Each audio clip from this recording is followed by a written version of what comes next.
Salut les potos, sixième et dernier épisode de la saison 5. Avant de commencer, de vous expliquer ce qui va se passer dans cet épisode, je tenais à vous remercier pour tous les commentaires que vous m'avez adressés pour la dernière vidéo. Ça m'a fait vraiment plaisir. Il y en a qui n'ont pas compris le fait que je me mets à l'eau 2 heures, alors vous êtes nombreux à me suivre. Ceux qui me suivent, vous le savez, mais j'ai une éthique. C'est-à-dire que j'essaye d'avoir ce challenge de me mettre à l'eau 2 heures, 2 heures et demie, et d'essayer d'arriver à prendre du poisson.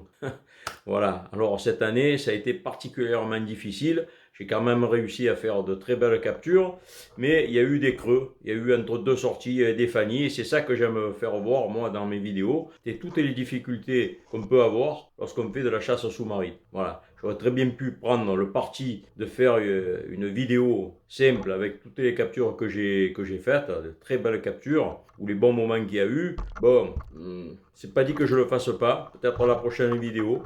Peut-être que je vous ferai un best-of de cette saison 5. Mais il va encore se passer des choses dans cette saison. Et la thermocline, elle va être glaciale jusqu'au dernier moment. Et je vais avoir des petits soucis de santé. Je vous explique tout ça dans cet épisode. Envoyez l'intro.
Voilà, c'est parti pour une séance 100% indienne. Alors pourquoi 100% indienne? Parce qu'il faut un peu récupérer entre deux sorties. Je crois que j'ai fait plus d'une trentaine de sorties pendant ce séjour. Et c'est la régularité de ces mises à l'eau qui font qu'à un moment donné, on finit par tomber par du poisson. Voilà, là je vous montre, il y a une belle dodo. Donc j'ai accéléré la scène, vous le savez, vous en avez l'habitude maintenant. Et là, vous voyez, il y a une belle dodo, donc je m'applique. J'ai attendu le dernier moment pour la piquer. Voilà. Elle est séchée. Mais elle a de la vie. Donc je me précipite dessus pour la capturer, quoi. Et pas la faire souffrir. Moi, j'aime pas prendre un poisson et le laisser tournicoter comme ça. Donc je vais très rapidement l'achever. Et petite présentation. Alors il faut savoir que quand je fais de l'indienne comme ça dans pas beaucoup d'eau, ça me permet de garder le contact avec la mer et surtout ça permet de récupérer. C'est une sorte de fil rouge. Donc je charge au premier cran. Et là je vais vous faire voir une scène. Vous allez voir l'intégralité d'une indienne. Parce qu'il y en a qui pensent que c'est facile. Alors je vais vous faire voir l'intégralité d'une indienne. Alors je vous réserve certainement une vidéo là-dessus. Vous voyez, là je vous fais voir cette zone de Posidonie où je vais faire une indienne. Donc ça part de très très loin. Je vais avancer sans faire de bruit. Vous imaginez dans cette profondeur, palmer sans toucher un rocher, sans faire de bruit, parce qu'il y en a qui pensent que c'est toujours simple de faire de l'indienne.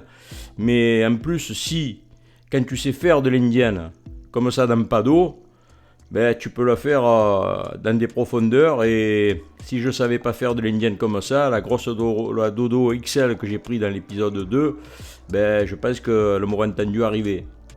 Voilà, ça c'est un art l'indienne. Voilà, là j'arrive dans la Posidonie et je suis même pas sûr qu'il va y avoir du poisson derrière, mais je fais comme s'il y avait du poisson.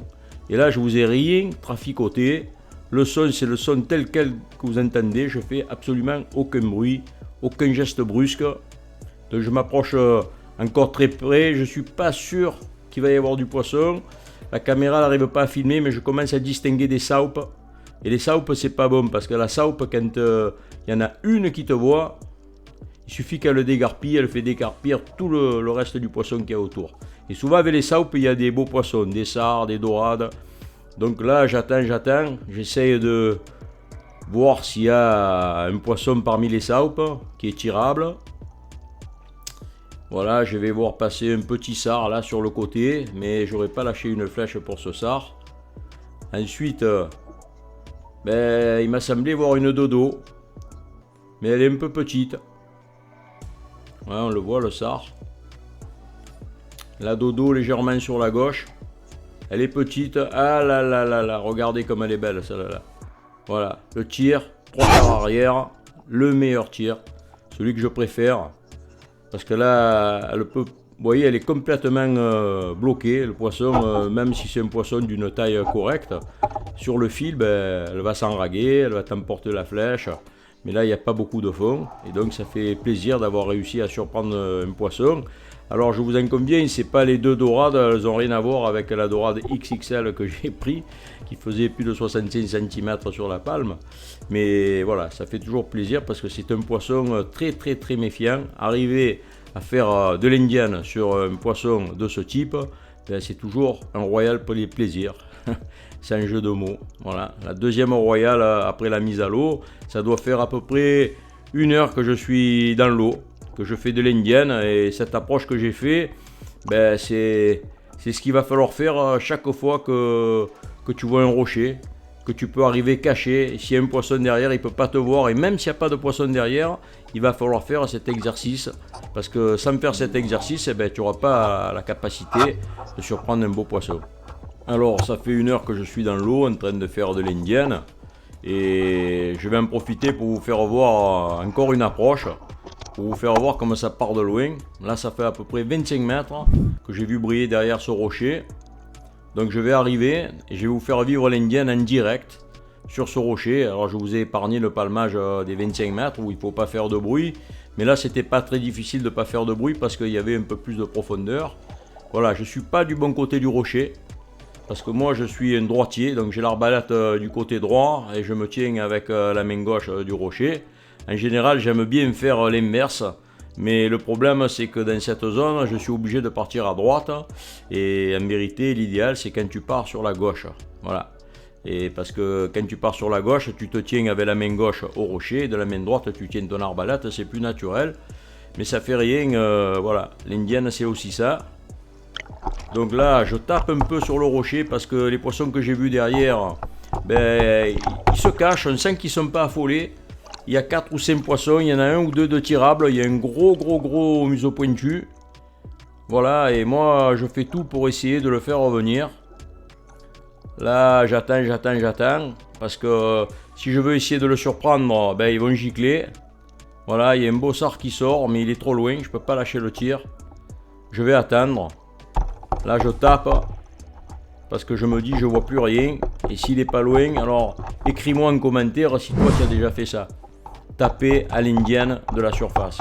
Alors on ne peut pas faire ça tout le temps, mais il y a des fois où ça marche. D'ailleurs, vous allez voir, ça va marcher. Ça va marcher, mais vous allez voir. Voilà, j'attends. Allez, c'est le moment fatidique. Continue à taper. Toujours rien. La patience, c'est la reine dans la pêche à l'indienne. Si tu n'as pas de patience, il ne faut pas faire cette technique. Et voilà, le gros museau pointu. Voilà, regardez. Hop, au moment où il a tourné la tête, j'ai lâché le tir quasiment en même temps. Je vous l'ai mis au ralenti pour que vous puissiez le voir. Et voilà, le louper, les enfants, ça fait aussi partie du jeu. Et ce poisson, je me dis, il va grossir. Et la prochaine fois, quand je le croiserai, il sera plus gros. La pêche, elle s'est terminée. Et j'ai pris 2 beaux poissons, 2 belles rennes. Ça fait toujours plaisir de prendre des royales. Et il n'y avait pas grand chose à l'indienne, mais voilà, les parties de chasse sous-marine de papy, elles se terminent toujours comme ça.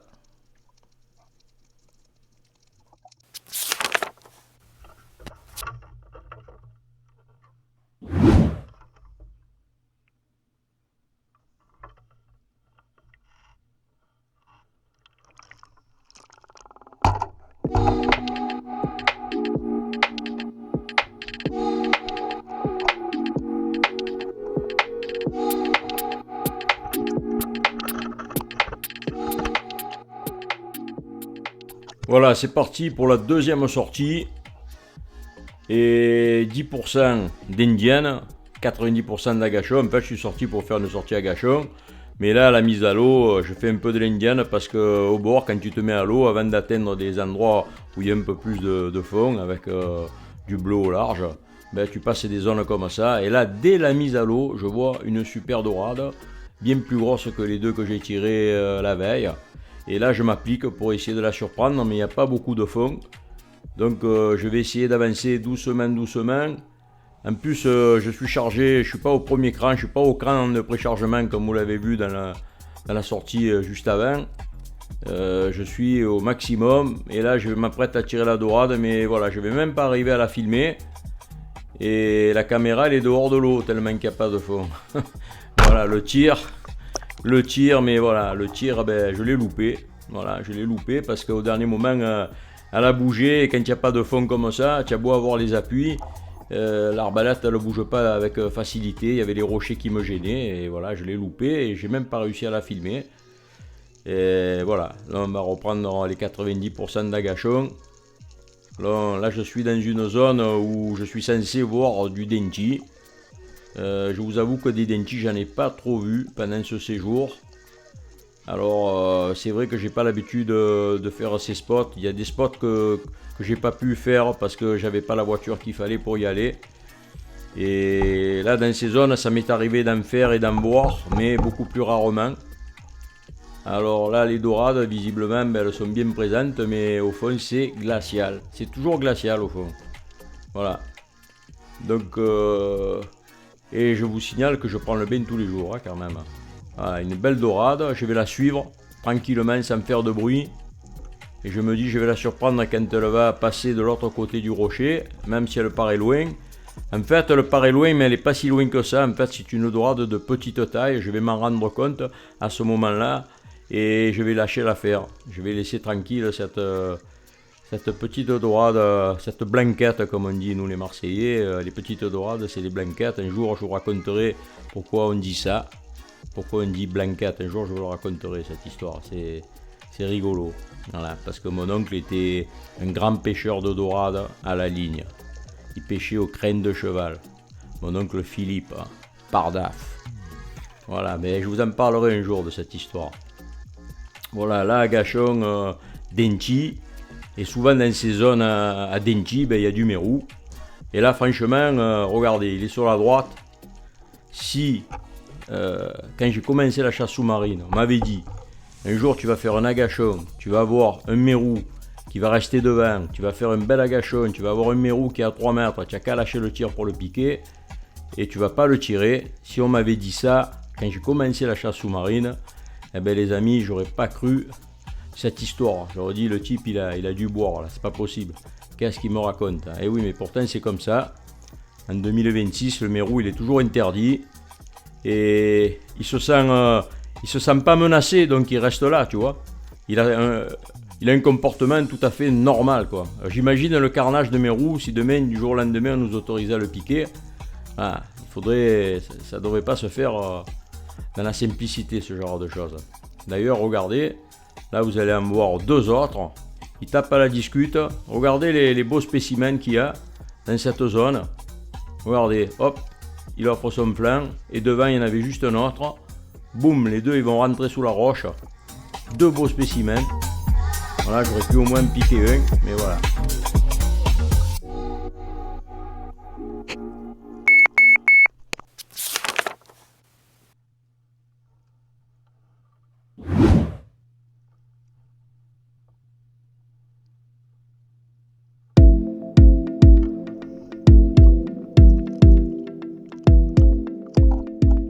Voilà, troisième sortie, on est quasiment fin juin.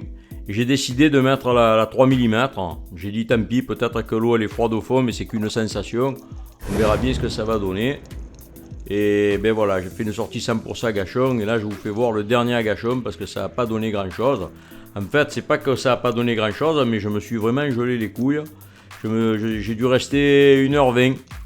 Et mes agachons, j'arrivais pas à les faire durer, tu vois. Dès que 1 minute, c'était beaucoup. De rester au fond 1 minute, c'était beaucoup. parce que j'avais des tremblements. Et là, sur le dernier agachon, ben écoute, je vais faire une belle prise. Voilà, un poisson que j'ai pas vu pendant les 6 sorties, les 6 épisodes. Pas les 6 sorties, il y en a eu au moins une trentaine, plus de 30 sorties. Voilà, ce poisson, je ne l'ai pas encore piqué. Oui, je l'ai piqué dans le premier épisode où j'ai cassé la flèche. Et là, ça va être le premier que je vais capturer. Et voilà, et je vais être content. Le point vengeur, le point de papy. Content d'avoir piqué son muge, son mulet, que je dédie à mon pote Frédéric Versini. Voilà, et ça y fera plaisir. Et j'avoue qu'en faisant cette scène, je me suis un peu fait plaisir. Mais voilà, c'est aussi ça la chasse sous-marine, c'est la rigolade. Se mettre à l'eau, penser aux collègues. Et voilà. Et moi, vous savez, ça se termine toujours pareil. Parce que mulet, denchi, tout ça, ben moi je les trie à la fin.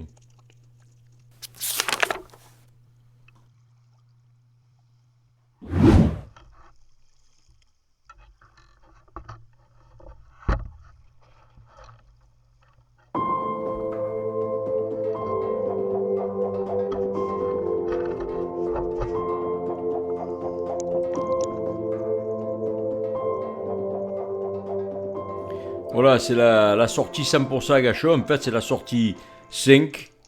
Parce que la sortie 4, en vérité, ben, la caméra elle a bugué. Donc, j'ai pas pu filmer. La veille, j'étais sorti, j'ai pris 3 poissons modestes. Et là, je me mets à l'eau pour faire du 100% agachon.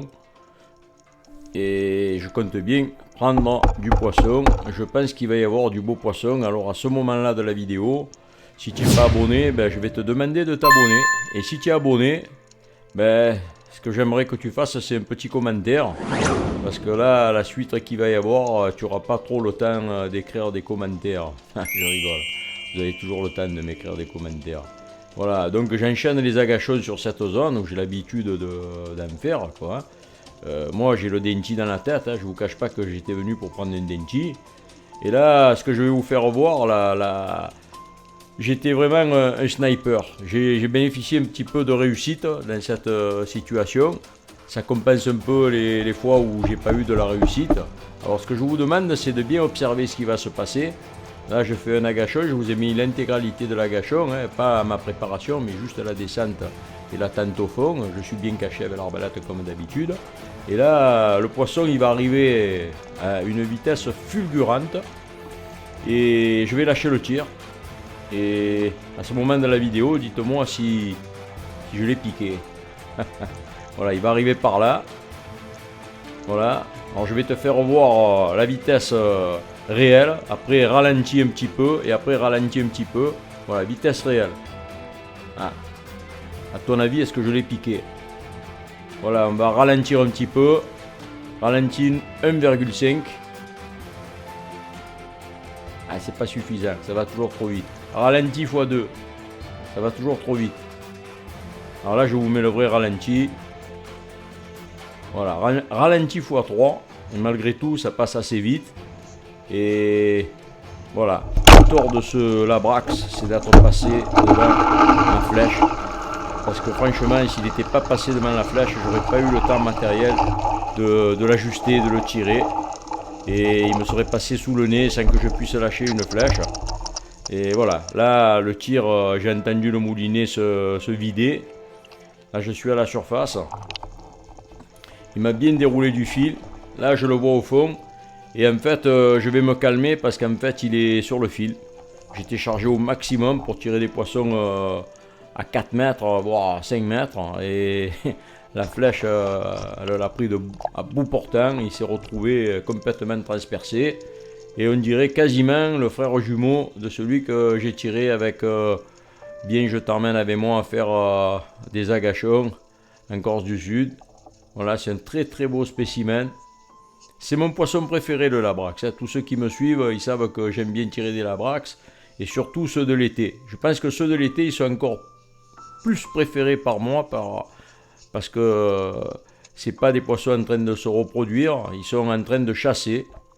Et en fait, ben voilà, ils sont en train de chasser, ils tombent sur moi, moi aussi je suis en train de chasser. Bon, la petite moustache, tu as bien vu que le bas du visage, il était largement couvert.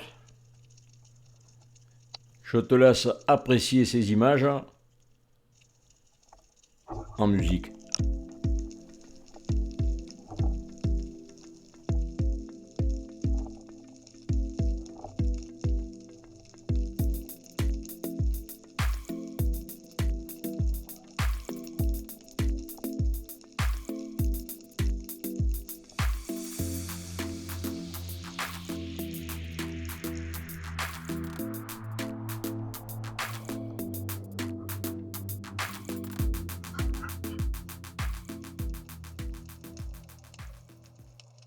Voilà, en fait, comme je te l'ai dit au début de l'épisode, de la capture de ce Larabrax, en fait, on est le vendredi.